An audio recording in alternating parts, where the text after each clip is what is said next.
How are we doing, Nicky? Back off. I'm all right, boys. You all right? Yeah, not bad. Good to see you, Nicky. Not bad. So, Nicky. Good to see you. Good to see you. It's good to see you too, mate. So, Nicky, it's happened again. Oh no, listen. We spoke about this on my stream the other day.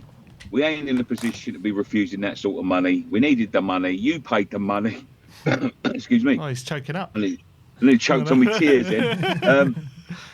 But no, you paid the money. I think it's a good deal all around. The only people I've seen fucking moaning, the only people getting on my nerves are Man United fans who are fucking whinging and moaning we didn't sell him to them. But I'm quite happy with the deal. He's a good little player. You've got a good little player there. It's probably a bit much in terms of the wages you paid him and all that, but he's got all the potential to be a top player. You paid the money. We needed the money. Deal done. They didn't fuck about. You paid us what we wanted, and that's it. That's done. I'm happy with it. If you cast your mind back to a year ago when we hate to bring it up, but when we signed Kudus, it was. You don't hate to bring it up. What are you talking about? No, but when you look back at the conversations we were all having back then, it's like, oh, surely West Ham will never sell to Tottenham. That's going to be a big factor in the deal. The rivalry, but it just hasn't seemed to factor in this deal, has it? Like, it seems as though no one's even mentioned that factor. No, it's a completely different kettle of fish. We're literally leagues apart. That's the problem, right? As I said before, but in the days when we sold Parker, Carrick, and Defoe and Canute, it's the same deal. Listen, when we're in the same league, there's no, you don't want to give your rivals a leg up when you're trying to compete in the same league in the same season. And let's be honest, last season it was closer than it's ever been in terms of a rivalry. You know what I mean? So look, Kudus could have factored into that. He didn't, and that's why we don't want to. But at this moment in time, we are leagues apart. We're in different leagues. We needed that money. The problem is if we'd have stayed up and somebody else, say Forest, would have went down, it'd be a different kettle of fish. But at the moment, beggars can't be choosers. You paid the money, and that's it. We've got the best deal. You've got a great deal. He's got a great deal. The only person that people have lost are Man United fans because they all seem to think we should have sold it to them for £40 million. Last year you told us Kudus probably won't be a good signing for Spurs because of his attitude and everything like that. What do you reckon on Fernandes? Is he going to be a good player for us? Fantastic player. Really fantastic player. He's got all the potential. Listen, he wasn't as important. He wasn't our player of the year last year, but he was close. He ran the close. He's a Who fabulous was your player player. of the year? Mavropanos. Oh, okay. Yeah, but he's a fantastic little player. He's got all the potential. I think playing in a good side, and I know you've just signed Tonali as well. I mean, the big things happening at Tottenham at the minute, which is fantastic for you guys. You know what I mean? And I think he'll go in there, and everyone seems to want to play for De Zerbi. So I think you've got a good deal. I think everyone's got a good deal all round, and I think you've got a cracking little player there for 80 million. When you think about Caicedo, who this is who we was comparing him to when we was trying to sell him for 85. He played half the games and scored half the goals, had half the goal contributions to what Fernandes is at the same age, and he went for 110 million. So when people were saying sell him for 40 because you're championship, it doesn't matter if you're championship at the end of the day. But he's a fantastic player, and you've got a cracking little player in your hands there. A lot of people saying Spurs have been fleeced. West Ham have pulled Tottenham's pants down with the price. What's your feeling on that? Is it a fair price for you, or do you think Tottenham have overpaid? I think they've overpaid a little bit, but I don't think we needed that money.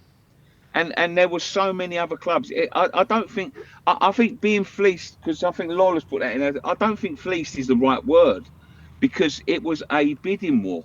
And when you look at the clubs that were there in for it, Man United, PSG, Real Madrid were meant to be interested, Arsenal, for Tottenham to get him, they had to pay the money. So I don't think they've been fleeced. I think that's a little bit disingenuous in saying they've been fleeced. They've probably overpaid, but somebody else would have bought him for, if not that money, a little bit less, and it would have been a top club. So the fact that Tottenham have gone out there and got a player of that quality and paid the money, I think it's just it's good business by the club. What would you say where's his best position? Is it more of like a deeper lying? Is he more forward thinking? Like, what would for you? Where's his best He position? can do both. He can score cracking little goals, but he played a lot for us deeper lying last year. You know, so he's a cracking little player, honestly. But he's one of them players. He's one of them jacks of all trades. But in that sort of 6 role, he's fantastic. 6. So he's going to be a 6 for us. You think? Yeah, more defensive maybe. midfielder. Maybe. How good could he actually be? Because he's only 21, and speaking so highly of him. So do you reckon he can go on to be one of the leading midfielders in the Premier League? He's got all the tools. Yeah, he has. He was one of the leading midfielders in the Premier League last season. Yeah. Don't get it. It was only Bruno and someone else. I can't remember who it was above him. He was sort of like the third rate, higher than Gomes. So when you look at the Premier League rankings last year, he was one of them last year, and that was playing for us, and we are fucking cack.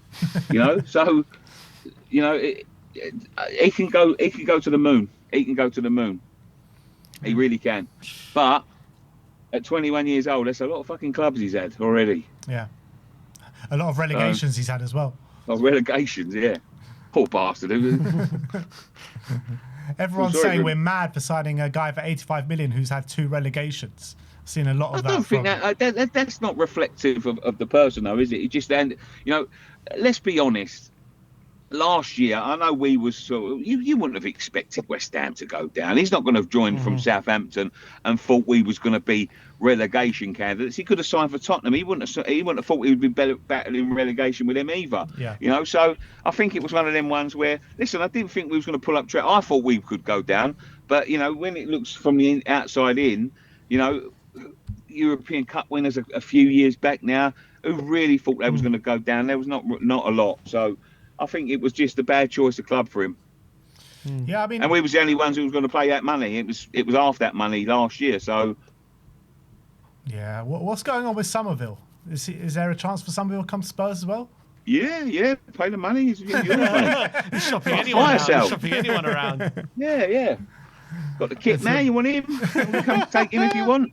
There's a lot. We've got a cracking little chef at that training ground. Come and pay 2 million, 3 million quid for them. You can have them. Hey, you don't need the money anyway. You've got an owner ploughing money into the club now. I heard. Yeah. No, but listen, when you're in the Championship, and I've always said this, right? You go down to the Championship. There is no point in keeping people there that don't want to be there. Yeah, for sure. Because their value just decreases, and I think that's what he's sort of. He sort of reiterated to the players, if you want to leave, you can leave, but the price has got to be right. You know what I mean? And I don't want players there, and every football fan should be like this, right? I don't care who it is. I didn't care when it was Dimitri Payet when he was the best player in the world, right? They don't want to be at West Ham. Fuck off. You know what I mean? Like, there's no point. You see that a lot last year with a lot of players. There's no point in keeping people around that don't want to play for you, because what happens? Their value just decreases. It pisses everyone off in the changing room. There's bad fucking blood everywhere.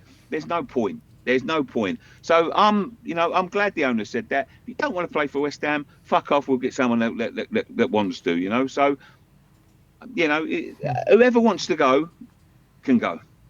There's been a lot of change at both clubs, haven't there? Ever since relegation, you've got new ownership. We've got, we're Spurs, broken our transfer record twice in 24 hours. Like, how's it been since the relegation and all the changes? How's it going at West Ham at the moment? There's a lot of positivity. They've just released a new kit today. One of them was 110 fucking pounds. That's how positive it's been, because they shouldn't be charging something like that.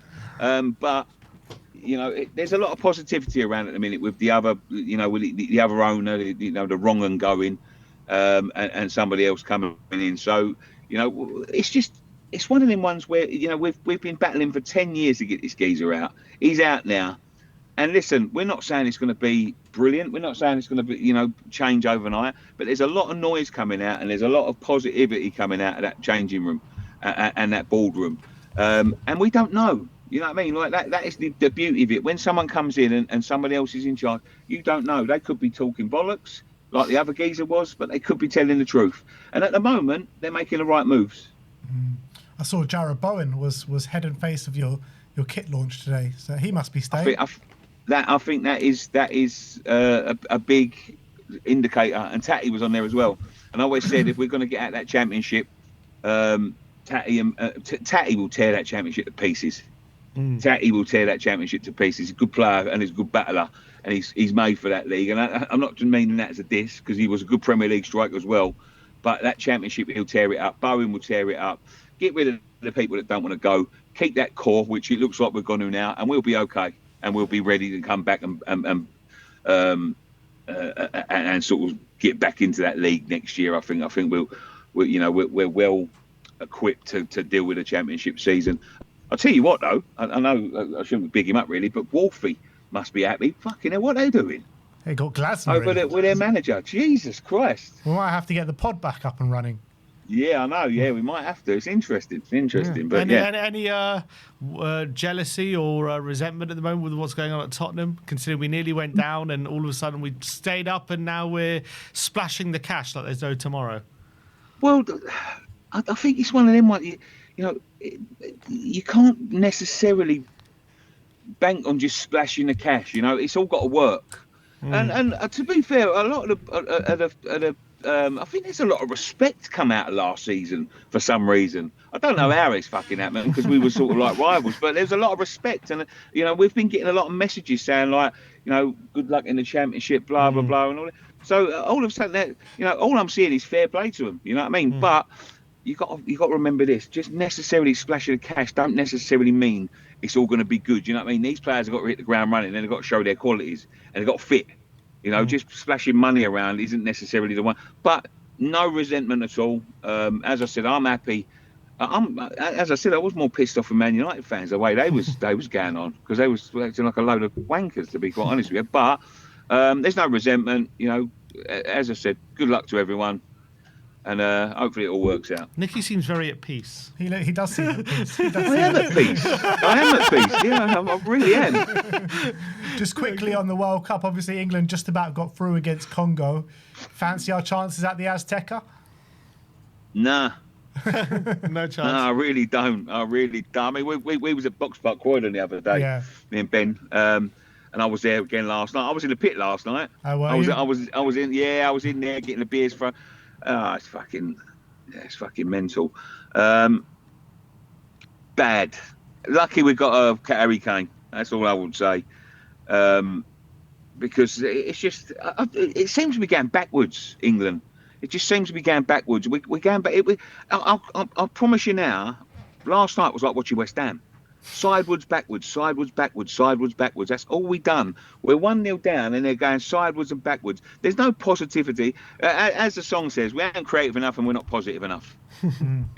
We've got fantastic players. The right back's a bit of a fucking dodgy right back, but he was yesterday.